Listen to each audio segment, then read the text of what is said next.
What if I told you there was a Christian kid show from the late 80s that blended live action with animation and somehow became a cult classic, despite the fact that almost no one outside of church circles even knew it existed? McGee and Me became a Sunday school staple, but beyond its wholesome exterior lies a fascinating story of religious marketing, behind-the-scenes creative struggles, and controversial messaging that still sparks debate today. Join me as I dive deep into McGee and Me, the strange, controversial, and the surprisingly influential.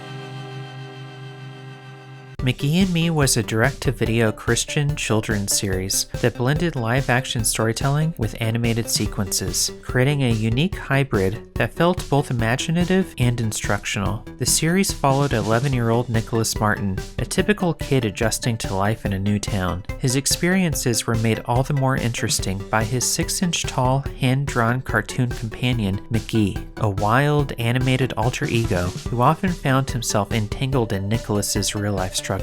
In the 80s, Ronald Reagan's presidency emphasized conservative values and strengthened the influence of religious organizations in public life. Conservative Christians feared that secular cartoons promoted occult themes, violence, and moral ambiguity. Shows like He-Man, Dungeons & Dragons, and even the Smurfs were criticized for exposing children to non-Christian ideas. Reagan's administration supported religious organizations like Focus on the Family to develop wholesome, faith-based media that reinforced biblical lessons rather than challenged them. This movement would ensure Christian kids had programming alternatives that aligned with their faith. The 80s also saw an explosion of home video technology, with VHS tapes becoming the norm, and most households owning VCRs. Christian groups took advantage, distributing direct-to-video productions through bookstores, mail-order catalogs, and church libraries. This shift in home technology meant faith-based media could bypass traditional broadcasters like television networks and movie theaters, and deliver Christian content straight to families in their living rooms. By the late 80s, Focus on the Family was already a dominant force in Christian media, best known for its radio drama, Adventures in Odyssey. Popular shows of the time like Teenage Mutant Ninja Turtles and DuckTales focused on action and adventure, while sitcoms like Full House and The Wonder Years tackled family dynamics. Focus on the Family wanted to bridge this gap, offering something just as engaging but rooted in Christian morality. The challenge was making biblical lessons compelling to kids without feeling like a sermon. To solve this, Focus on the Family decided to combine the action and adventure of cartoons with live-action family dynamics. This approach allowed the show to teach moral lessons naturally, weaving biblical principles into relatable, everyday situations. McGee and Me was brought to life by Ken C. Johnson and Bill Myers, two independent creators with backgrounds in writing and directing, with Focus on the Family backing the project. The production of McGee and Me was ambitious for its time, blending live action with traditional hand-drawn animation. The animation is designed by Star Toons, an animation company based in Chicago, Illinois. The technical problems of matching McGee to the other actors in the background requires an advisor on location during filming. The role of Nicholas was given to Joseph Damon, a young actor who could portray the innocence, curiosity, and moral dilemmas of a typical preteen. Ken C. Johnson himself voiced McGee, bringing the mischievous, fast-talking cartoon to life. Johnson also voiced all the other animated characters, ensuring a consistent tone throughout the series.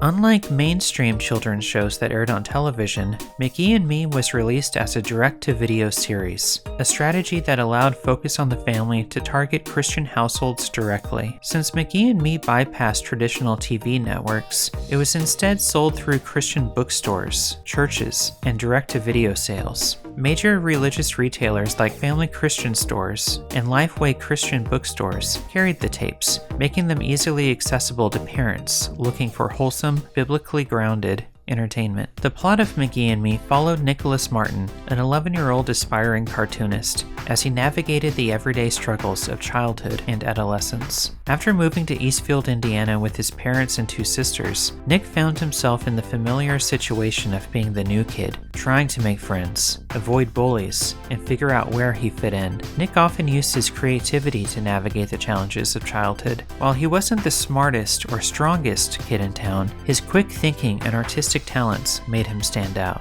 His room filled with sketches and inventive contraptions reflected his inventive and introspective nature. Nick's favorite cartoon to draw was a character he named McGee. McGee added an entirely different dimension to the show. McGee was both Nick's conscience and his troublemaker-in-chief. He encouraged Nick to take risks and challenge himself, but his impulsiveness sometimes steered Nick into trouble rather than keeping him out of it. Beyond Nick and McGee, the show featured a cast of family and friends who shaped Nick's world. His parents were kind but firm, always emphasizing the importance of honesty and faith. His older sister Sarah was the typical teenage sibling, sometimes dismissive, sometimes supportive. Jamie, Nick's younger sister, added a touch of innocent charm. Sure you want to hang around with the all-school idiot? Bring me a story. While Grandma Martin provided wisdom and warmth. Even the family dog, though somewhat of an afterthought in most episodes, helped round out the cozy, relatable home life that many Christian families resonated with. Nick's best friend Lewis was a standout among the supporting cast. A streetwise, smooth-talking kid from the neighborhood, Lewis was often the foil to Nick's more cautious personality. The show's episodes typically followed a consistent pattern, starting with Nick opening his Bible and reading a verse that introduced the episode's central theme. As he read, the show transitioned into a fully animated sequence featuring McGee in a humorous, often exaggerated retelling of the lesson. After setting up the lesson, the live-action story unfolded, with Nick facing a real-world challenge that put the episode's moral principle to the test. Often, this involved typical childhood struggles. McGee himself had a more limited presence in these segments, usually popping up to offer encouragement, warnings, or to simply say, "I told you so," after Nick inevitably ignored the moral lesson and faced the consequences. A pivotal moment in nearly every episode occurred when Nick, realizing he had made a mistake, seeks guidance from his parents, who gently guided him back toward the biblical lesson he had ignored. The resolution typically involved Nick finding the courage to make amends, whether through an apology, an act of kindness, or standing up for what was right. The series was originally released between 1989 and 1990, with its first 9 episodes focusing on Nick's elementary school years. During his time in elementary school, Nick's primary antagonist was Derek Kreider. Look, Kreider, we're all sick and tired of the way you're picking on everybody, right, guys? Jelly donut. I wonder what flavor it is. Derek was a classic school bully, loud, aggressive, and constantly extorting money or forcing kids to do his homework. But by the end of the 9th episode, Derek undergoes a significant transformation, saving Nick from a dangerous gang member after Nick showed Derek kindness and refused to retaliate against him. Why did you do me? I don't understand.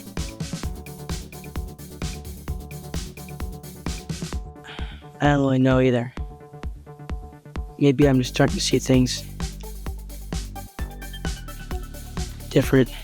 This moment was surprisingly mature for a kids show, subtly hinting at Derek's troubled home life and suggesting that Derek himself was a victim of bullying from his own parents. After a brief hiatus, the show returned in 1993 with The New Adventures of McGee and Me, which featured 3 additional episodes. This continuation saw Nick entering middle school and brought some cast changes. Derek and Nick were now good friends. Way to go, Martin. But the absence of Lewis, along with some other supporting characters, made the new adventures feel somewhat disconnected from the earlier episodes.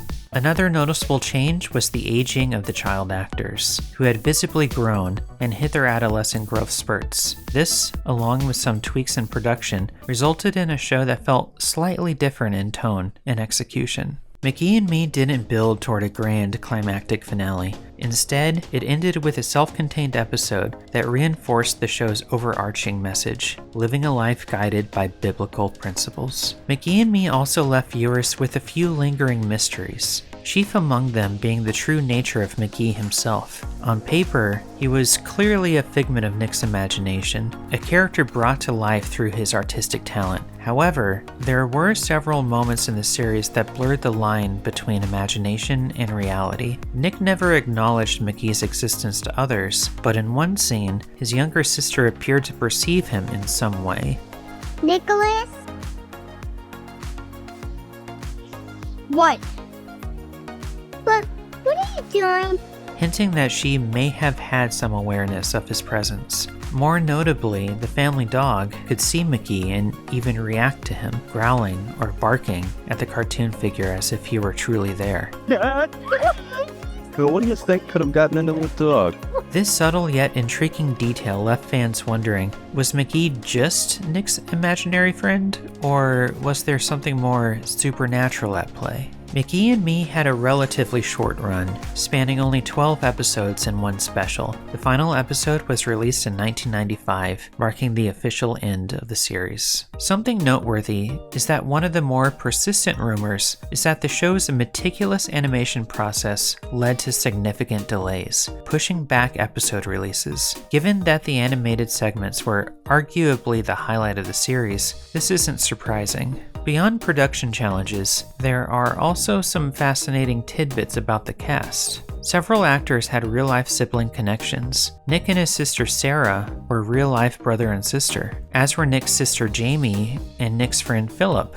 And Nick's other friends Jordan and Lewis were real-life brothers as well. Additionally, Nick's best friend Lewis may have an unintentional pun in his name. Though his last name is never stated in most of the series, Episode 8 introduces his parents, both of whom have the last name Armstrong. This means Nick's friend Louis Armstrong shares a name, though pronounced differently, with the legendary jazz musician. However, one of the most surprising behind-the-scenes revelations is that none of the main cast members were actually Christian. According to Joe Damon, they would act Christian whenever Focus on the Family representatives were around. Damon himself is an atheist, which adds an interesting layer of irony to a show so deeply rooted in Christian values. Another infamous anecdote involves Johnny Green, who played the bully Derek Kreider, who was allegedly caught smoking a cigarette by a Focus on the Family executive. Green was almost fired, but producers convinced Focus on the Family to keep him. While McGee and Me never reached mainstream television success, it found a strong and dedicated following within Christian communities. Attempts to break into the secular market were modest but ultimately unsuccessful. The series earned several awards and nominations. In 1993, several cast members were nominated for the Young Artists Award under the category of Outstanding Youth Mini Video Series. In terms of merchandising, McGee and Me had a surprising amount of spin-offs for a show with only 12 episodes.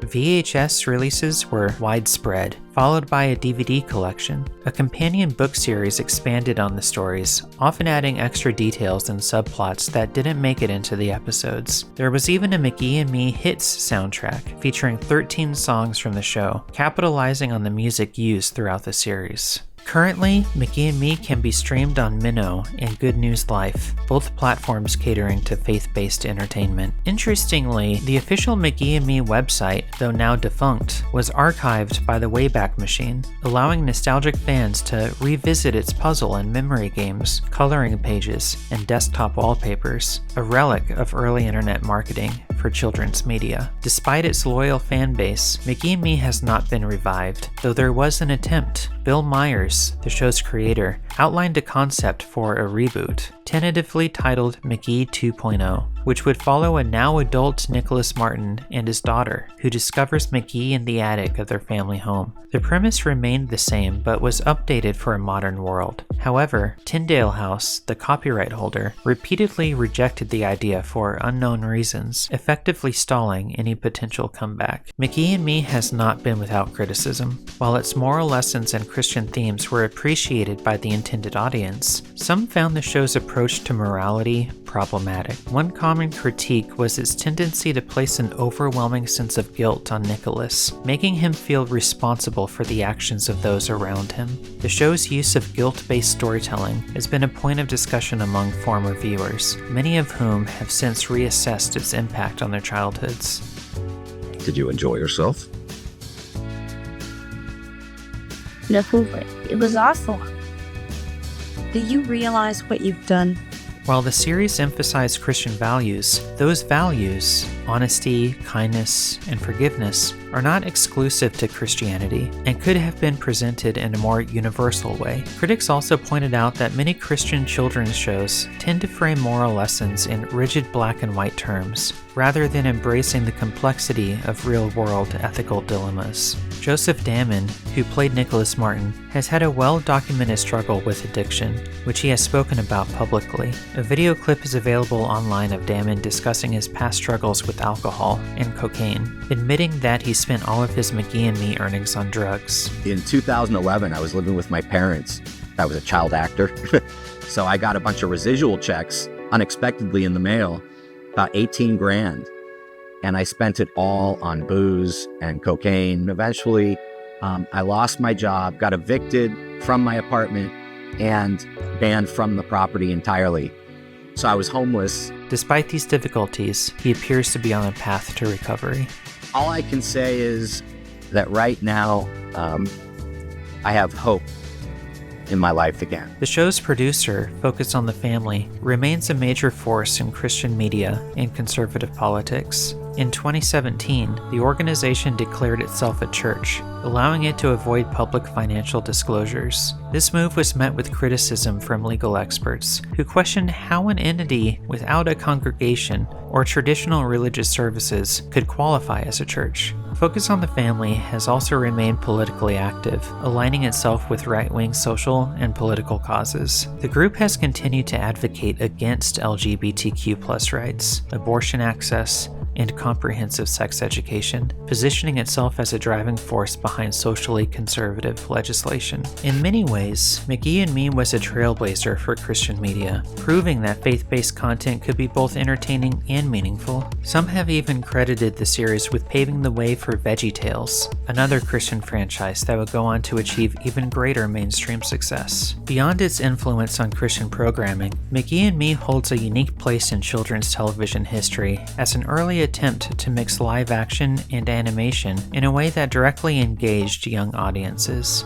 While hybrid formats existed before, few had done so in a way that used animation as a character's subconscious, a concept later explored in shows like Lizzie McGuire. For those who grew up watching McGee and Me, the show's legacy is less about mainstream recognition and more about the personal impact it had on us, for better or worse. Personally, my first encounter with McGee and Me came from a family trip to a Lifeway Christian bookstore. My mom let my brother and me pick out a few tapes, and among the options, McGee and Me stood out. It would quickly become one of the few things we were allowed to watch on Sundays, which meant these episodes got watched a lot. One of the reasons I gravitated toward McGee and Me was because I saw a lot of myself in Nick. He was about my age, and like me, he loved to draw. As a kid, drawing was my escape. I filled sketchbook after sketchbook with characters and stories. For me, the act of creating wasn't just about sketching a cool character, it was about having an outlet, a way to de-stress and bring my imagination to life. Looking back at McGee and Me as an adult, I see it differently. Moral values aren't exclusively Christian values. I've come to believe that you don't need religion to be a good person. Watching McGee and Me as a kid, I didn't need to be shown how to feel guilty. I needed to be shown how to feel loved and accepted without condition. That's something I didn't realize I needed at the time, but it became clearer to me later in life during my struggles with anxiety and self-esteem. With that in mind, McGee and Me remains tucked away in my memory, not as something I hold on to in the same way, but as a time capsule of a childhood now long past. It was a spark of creativity in a time when my world felt small and simple. Looking back, I see both the innocence and the weight it carried. The lessons that shaped me, for better or worse. I'm not the same person I was then. None of us are. But in this imperfect world, all any of us can do is move forward, carrying the echoes of who we once were, and do our best.